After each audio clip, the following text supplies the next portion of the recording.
Sami Hyypiä, but also had some up-and-coming, at the time, still youngsters in Jamie Carragher, who, believe it or not, listeners, was playing as a left-back, not a centre-back, and a young baby-faced assassin, Steven Gerrard, with a buzz cut. Yeah, and you know what I'll say is, I think Jamie Carragher is quite evident that fullbacks during this era were not the speedsters we were seeing today. They were still, oftentimes, still tall, quite big, and not as pacey. Yeah. And so probably, I think it also shows that the evolution of like speed in the game has really evolved. And you can clearly see that in the fullbacks that were in this era. Absolutely. And speaking of speed, Ballon d'Or winner at the time since 2 years, Michael Owen, as one of the best players in Europe still, leading the line together with number 8, not Steven Gerrard, because he still had the 17, number 8, Emil Heskey, before he became an internet meme for the next generation in the 2010s. Legend of football. And at the time, these were the two best strikers in the English strikers in the Premier League, billed to start for the English national team. Yep. So they had both of those, coached by Gérard Houllier, who then ends up going to Villa, does that great Lyon side later in the 2000s as well. And they're up against a Deportivo Alavés side, coached by Spanish manager José Manuel Esnal Pardo. And in this team, there was Antonio Carmona, was the captain, a Spanish centre-back of national team fame. Ivan Tomic, at the time still Yugoslavian defensive midfielder, Serbian. And then there was up front with Javi Moreno, there was Johan Cruyff's son, Jordi Cruyff. With the number 14. With the number 14, the iconic number 14. And this evening was one of the peaks of Jordi's career. Liverpool goes up early, 2-0, with goals by Marcus Babbel and then Steven Gerrard, before Alonso brings one back for Deportivo Alavés. But then Gary McAllister, at the time already 36, right before halftime, nets a penalty. So Liverpool goes up 3-1 into the half, and it seems clear what's happening. The better team is winning. The better team is winning by quite a margin. But then, from the 47th to the 49th minute, within 2 minutes, Javi Moreno ends up netting 2 goals. And it's 3-3 to Deportivo Alavés. And the temperature in the Westfalen Stadion starts to rise a bit, Fanchi. Yeah, it starts to get testy, aggressive between the two sides. Indeed. And then, 20 minutes from the end, Robbie Fowler, player we haven't mentioned yet, he's just come on. Legendary Liverpool striker for the time, brings Liverpool up 4-3. And then 2 minutes from the end, out of nowhere, the aforementioned Jordi Cruyff makes this match 4-4, and we're headed to extra time. Yeah, corner kick, 88th minute, header.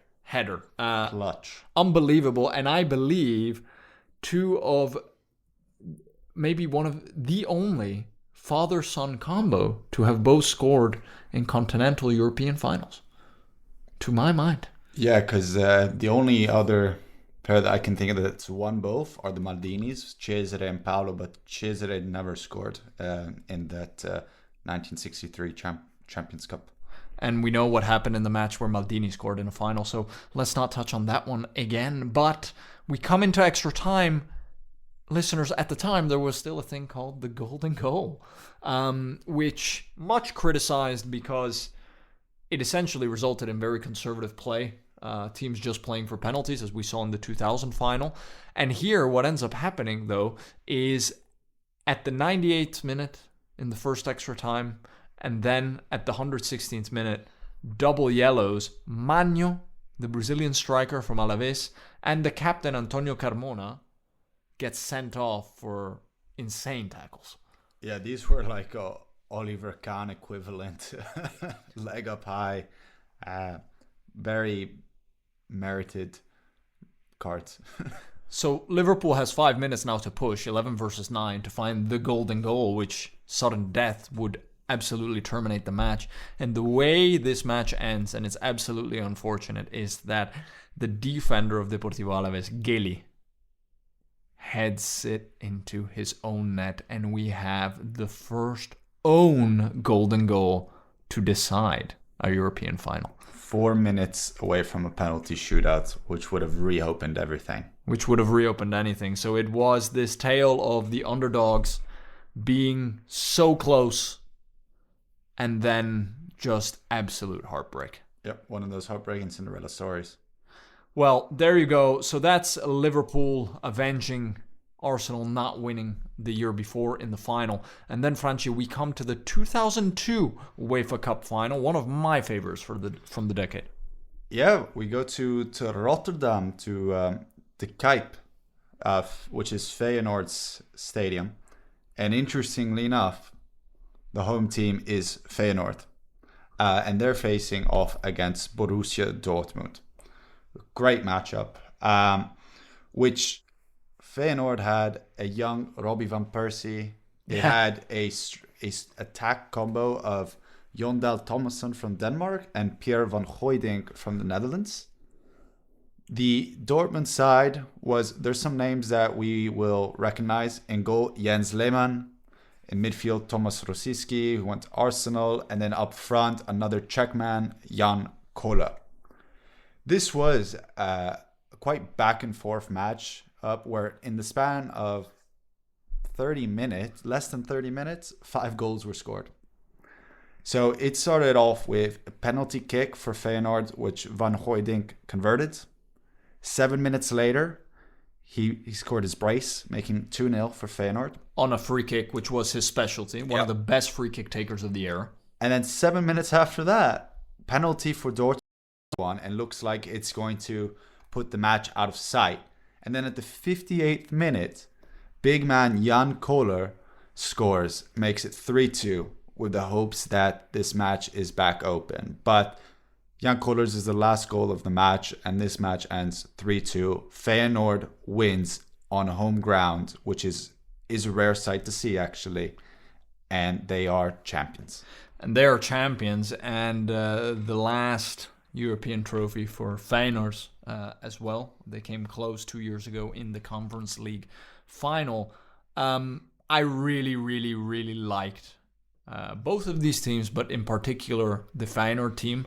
I will check my Ajax bias at the door and say that one of my favorite players from the entire era, Pierre van Hooijdonk, who was there leading the Feyenoord side, absolute dead ball set piece specialist, one of the most prolific strikers from the mid-90s to the mid-2000s, actually, although he never necessarily played for a huge club. I know Feyenoord fans are going to come for me for that, Forest fans as well.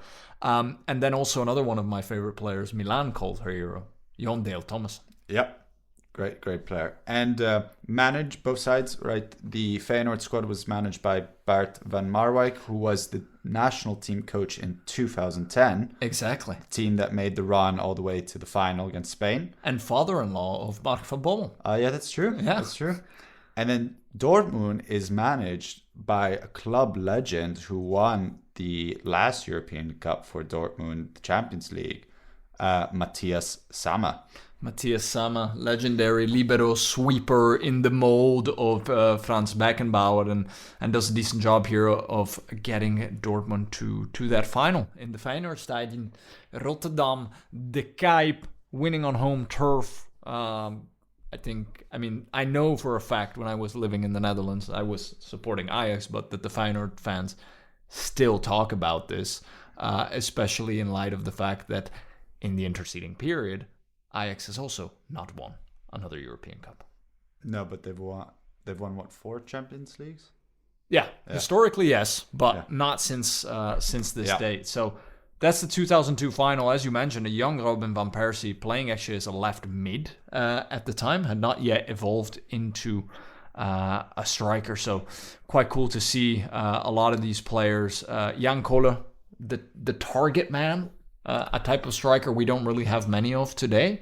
And Pierre van Hooijdonk, a bit of this, yes, he was prolific, but a bit of this second striker another position we don't really have today. So interesting to see those trends.